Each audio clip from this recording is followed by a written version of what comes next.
भाई एक हाथ तो होता है स्टीयरिंग पे और दूसरा हाथ होता है गियर लीवर के ऊपर। आजकल तो पावर स्टीयरिंग है, तो एक हाथ से क्या एक उंगली से भी आप इसको कंट्रोल कर सकते हैं। तो एकदम से घूमेगा, एकदम से स्पीड से घूमता है ये स्टीयरिंग एकदम से घूमता है, ध्यान रखना।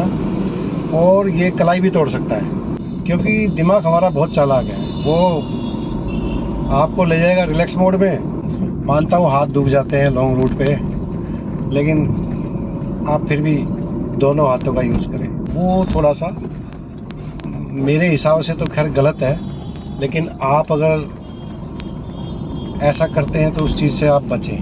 अपने को पैसेंजर को ज़रूर बताना कि भाई वो सोए ना। कुछ मेरे भाई ऐसे हैं जिनको नींद नहीं आती है, ठीक है मैं मानता हूँ नहीं आती है, लेकिन भाई आलस ज़रूर आ जाता है, क्योंकि बगल वाला सो रहा है तो संगत का असर तो रहता ही है, नींद आ जाएगी आपको। दोस्तों, जब भी आप ड्राइविंग करें आपके दोनों हाथ स्टीयरिंग पे होने चाहिए। वैसे मैंने एक वीडियो भी बनाया था, जो लोग एक हाथ से ड्राइविंग करते हैं, भाई एक हाथ तो होता है स्टीयरिंग पे और दूसरा हाथ होता है गियर लीवर के ऊपर। ठीक है, वो जब गियर चेंज करना हो तो आप एक हाथ से स्टीयरिंग कंट्रोल कर सकते हैं, और लेकिन हमेशा आपका ना दोनों हाथ ही स्टीयरिंग पे होने चाहिए। दोनों हाथ से ही स्टीयरिंग कंट्रोल करें तो बहुत अच्छी बात है। मैं मानता हूँ कि भाई आजकल तो पावर स्टीयरिंग है, तो एक हाथ से क्या एक उंगली से भी आप इसको कंट्रोल कर सकते हैं, लेकिन फिर भी दोनों हाथ होने ज़रूरी है। कई बार क्या होता है दोस्तों कि मोड़ वगैरह पे कोई पत्थर वत्थर आ जाता है, और एक हाथ से अगर हमारा स्टीयरिंग है तो क्या करेगा कि एक हाथ से ना वो पत्थर अगर टायर के पास आ गया मोड़ के ऊपर, तो एकदम से घूमेगा, एकदम से स्पीड से घूमता है ये स्टीयरिंग एकदम से घूमता है, ध्यान रखना। और ये कलाई भी तोड़ सकता है। हमारे हाथ की जो कलाई है ना, ये एकदम से घूमेगी तो टूट जाएगी। तो दोस्तों, कभी भी आप ध्यान रखना कि स्टीयरिंग जो है वो दोनों हाथों से ही पकड़े हम। कई बार क्या होता है, जैसे कि हम लॉन्ग रूट पे निकलते हैं, तो दोस्तों लॉन्ग रूट पे क्या होता है, ज़्यादातर एक हाथ से ही स्टीयरिंग चलाते हैं। अच्छा, एक हाथ से स्टीयरिंग ठीक है, रिलैक्स मोड में हम चल रहे हैं, लेकिन उसमें क्या होता है दोस्तों, लॉन्ग रूट पे तो सीधे सीधे रोड है, आजकल तो हाईवे बहुत अच्छे हो गए हैं। उसमें क्या होता है, हमारे दिमाग जो है वो बड़ा ही चालाक होता है, पता है, हमें पता नहीं लगने देता, और वो हमारा दिमाग जो है ना बिल्कुल अलर्ट मोड में नहीं रहता, एकदम से रिलैक्स मोड में चला जाता है। फिर बोला यार खुला रोड है, एक हाथ से चलाओ, कोई दिक्कत नहीं है। और आहिस्ता आहिस्ता हमारा दिमाग जो है वो नींद की तरफ ले जाता है। जैसे कि रोड पे चल रहे हैं हम, और हाईवे हिप्नोसिस आपने सुना होगा, रोड सम्मोहन एक होता है, मैंने उसके ऊपर एक वीडियो बनाई थी, आप देख लेना। तो उस सम्मोहन से भी हम सम्मोहित हो जाते हैं, और हम आंखें तो हमारी खुली रहती है, लेकिन हम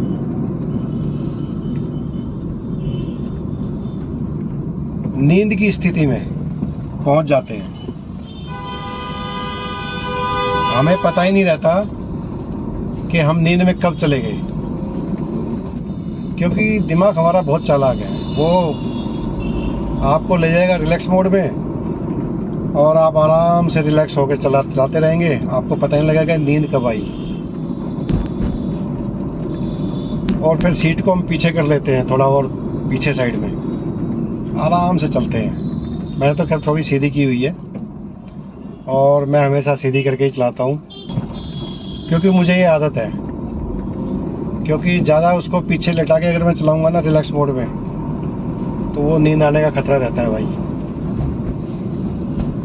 इसलिए ये भी एक कारण है कि सीट को हम कर लेते हैं थोड़ा पीछे, आराम से एक हाथ से स्टीयरिंग में चलते रहते हैं बस। मानता हूँ हाथ दुख जाते हैं लॉन्ग रूट पे, लेकिन आप फिर भी दोनों हाथों का यूज़ करें तो बेटर रहेगा। अगर आपको नींद आ भी रही है, देखो आप लॉन्ग रूट पे जा रहे हैं, अगर आपको नींद आ भी रही है, कोई बात नहीं, आ जाती है नींद, तो थोड़ा थोड़ा बीच बीच में हल्का हल्का ना ब्रेक ले लें। जैसे कि गाड़ी के अंदर ही कुछ नहीं है तो कोई टॉफ़ी वगैरह ले ली, और ज़्यादा दिक्कत आ रही है तो कहीं चाय पानी पी ली। हाँ, एक काम ज़रूर करना आप, जिस दिन आप ड्राइविंग कर रहे हैं, लॉन्ग रूट पे जा रहे हैं, उस दिन आप पेट भर के खाना मत खाना, क्योंकि पेट भर के खाना खाएंगे तो वहाँ पे क्या होता है कि वहाँ नींद आने के चांसेस ज़्यादा हो जाते हैं। खाना खाएंगे ना, खाना खाते ही नींद ऐसी आएगी ना।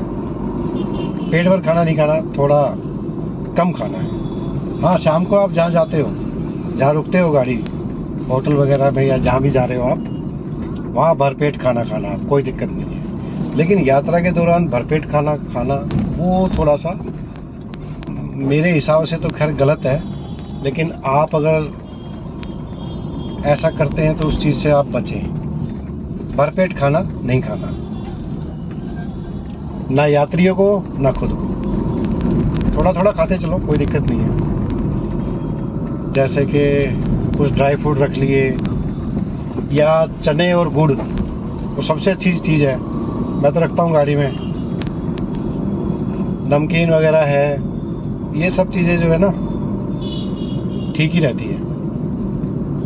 थोड़ा थोड़ा गाड़ी में भी खाते रहें तो उसमें क्या होता है कि नींद आने के चांसेस कम रहते हैं दोस्तों। तो ये गुड़ और चना तो सबसे बढ़िया चीज़ है।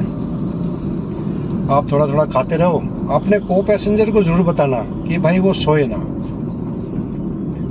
वो हमें गुड़ चने या जो भी है नमकीन वगैरह वो खिलाता रहे तो बेटर है। अगर वो सो गया, अगर को पैसेंजर अगर सो गया, आपके बगल की सीट वाला बंदा सो गया है, तो आपको नींद आनी है।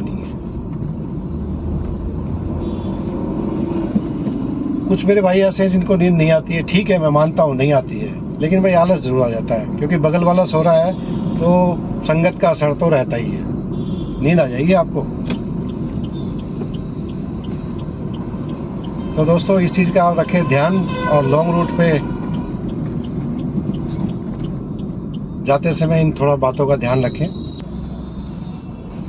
बस मेरे पास तो यही सुझाव थे, और आपके पास भी अगर कोई सुझाव है तो आप मुझे कमेंट बॉक्स में आके कमेंट कर सकते हैं और अपना सुझाव दे सकते हैं, ताकि मैं भी आपके सुझाव को सुरक्षित रख के और अपने वीडियो के माध्यम से दूसरों को बता सकूं। ये तो भाई एक बहुत अच्छी बात है कि हम अगर हमारे पास नॉलेज है, कोई सुझाव है, तो हम लोगों में बांट सकते हैं सुझाव। उससे क्या होगा कि वो जो हमने खतरा झेला है, उस सुझाव से उनको कोई परेशानी ना हो, क्योंकि हमने तो परेशानी झेल ली है, इसलिए हमें मालूम है, एक्सपीरियंस है। और हम ये चीज़ बता रहे हैं भाई उस रोड पे मत जाना, उस रोड पे ये दिक्कत है। तो दोस्तों ये कुछ सुझाव थे, और आपके पास भी अगर कुछ सुझाव है तो मुझे कमेंट बॉक्स में ज़रूर बताएं। तो यातायात के नियमों का पालन करते हुए आप चलते रहिए मेरे साथ on the royal highway. Channel पे अगर नए हैं तो सब्सक्राइब जरूर करें, और वीडियो अच्छा लगे तो एक लाइक तो बनता है। ऐसी इंटरेस्टिंग वीडियो के लिए मैं आगे भी आपसे मिलता रहूँगा, तब तक के लिए जय हिंद।